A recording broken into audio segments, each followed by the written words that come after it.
To establish the provenance of the Stars and Stripes, we have to journey to Washington, not DC, District Columbia in America, but CD, County Durham in northeast England, travelling back into history to the Anglo-Saxon era. But first, let's take a look at Washington Village as it is today.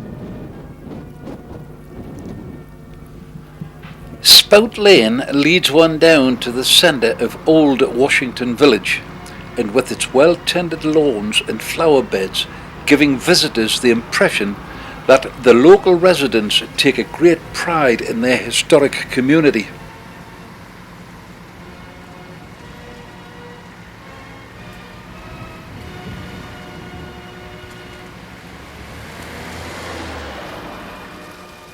Dickinson Place, at 128 years old, is comparatively young by Washington Village criterion. No old English pub is complete without its local resident ghost legend, and the Cross Keys, built in 1660, keeps up the tradition.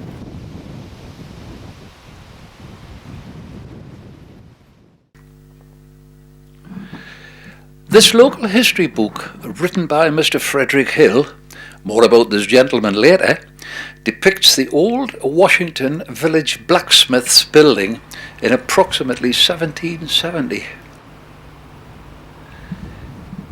In tastefully converting the blacksmiths into its new vocation of restaurant, the original ambience has been retained, and one can surround themselves in over 230 years of local history whilst dining.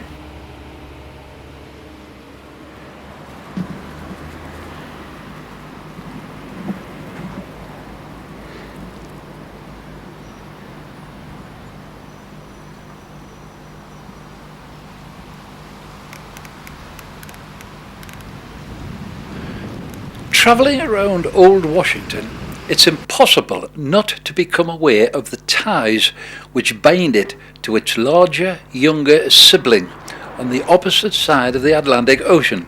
So, let's delve into the history of this very important little village and find out its significance and how it changed world history.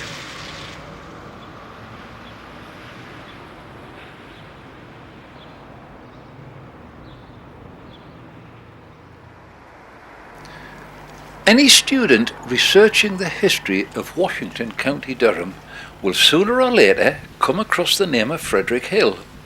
He wrote books on the subject, gave lectures, talks, spent countless hours on research corroborating facts as against folklore.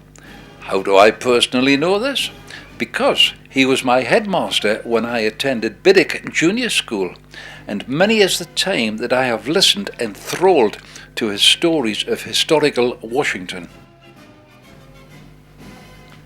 Encouraging his pupils to learn about local history, together with taking a pride in their home village, Mr. Hill organised school pageants depicting the strong ties between wartime Britain and the United States. Mr. Hill is seated centre front row. For the benefit of future historians, the young gentleman holding the Stars and Stripes on the far right is myself.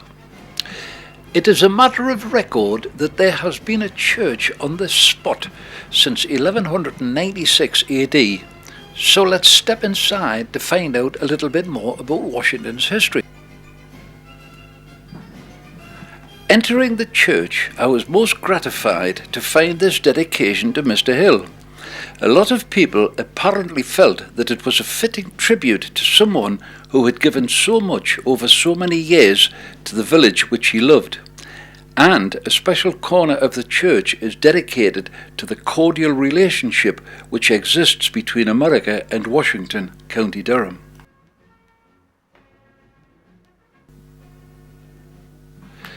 This font was used to baptize generations of the Washington family between 1183 and 1376. Not a lot has changed since this wartime photograph of Mr. Hill was taken and today.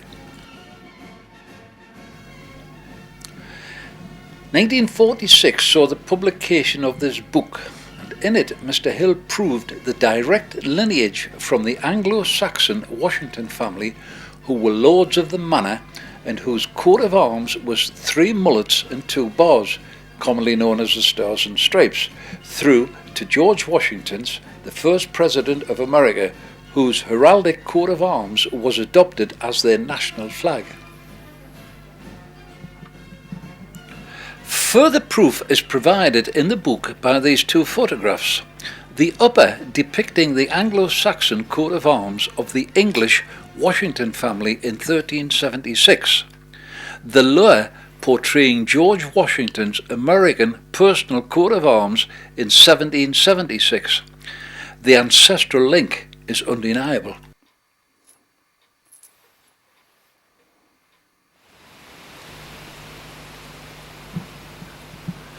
Frederick Hill's home, which overlooked the Old Hall, was this picturesque bungalow, which he named Torpenhoe.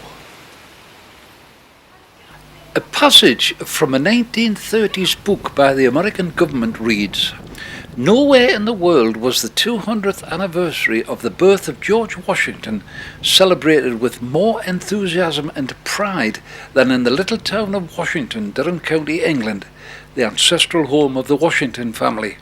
A fitting epitaph indeed.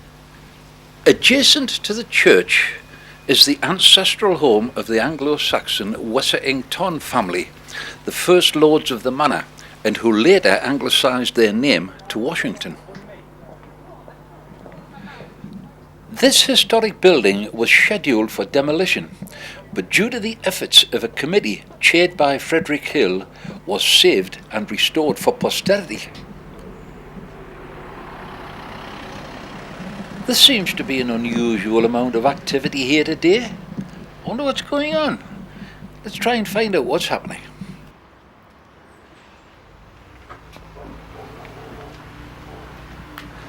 Of course, the 4th of July, the big day, George Washington's birthday. That's when the Old Hall is opened for a complete day of family fun and pageantry. Let's see if we can slip in for the start of the celebrations.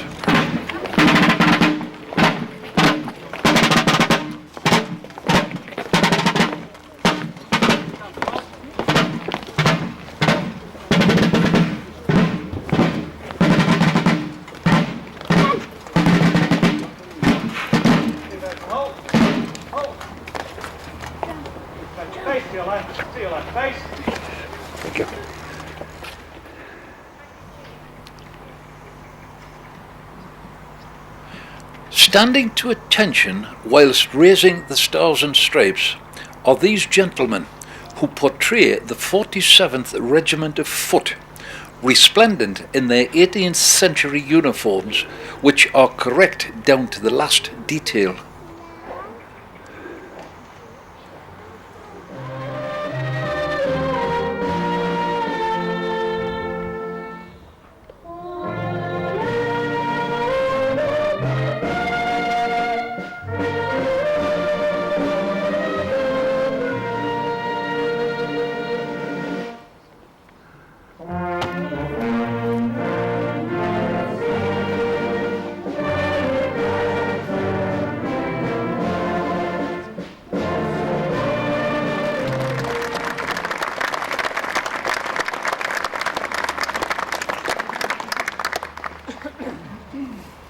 An address from the Reverend John Henry.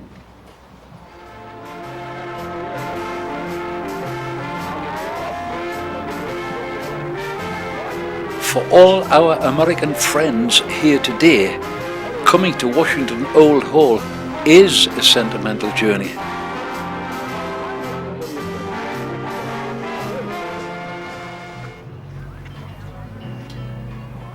When American President Jimmy Carter visited England some years ago, he was asked what he most wanted to see. "Washington Old Hall," he promptly replied. All musical tastes are catered for today.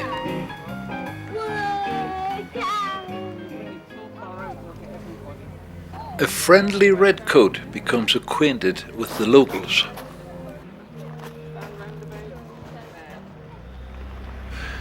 The sleepy resident cat seems remarkably underwhelmed by all the festivities, possibly having seen it all many times before. The rain terminated any further outdoor activities. Oh, to be in England now that summer is here.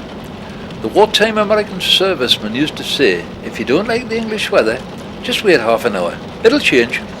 But the event was nearly over before the rain came. I was born in this bungalow and lived there for 12 happy formative years with my widowed mother and maternal grandfather. He is seated here bottom left, a hard Durham miner who volunteered for army service early in 1914, served in the trenches until invalided out, then promptly joined the Royal Flying Corps. It was called patriotism in those days. After the 1918 armistice, he returned to civilian life in Washington. 1919 saw him presented with a silver watch chain complete with the more historically important fob depicting the Anglo-Saxon coat of arms of the Wessington family.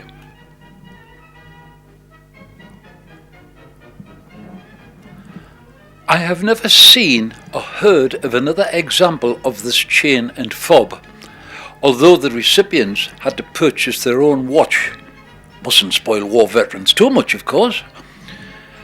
The obverse face of the fob showing the coat of arms is a direct link in a historical chain which proves that the origin of the Stars and Stripes was in Washington, County Durham, England. The reverse face of the fob has my grandfather's name stamped on it, J.S. Howson, together with an appreciation of his patriotic duty. I have always felt that the spiritual home for these artifacts is America. Now that I am well into retirement, I would dearly like to present them to an institution in the USA where hopefully they would be displayed, admired and appreciated. On this bright, crisp November the 11th morning, the words of the World War I poet are recalled. When you go home, tell them of us and say, for your tomorrow, we gave our today.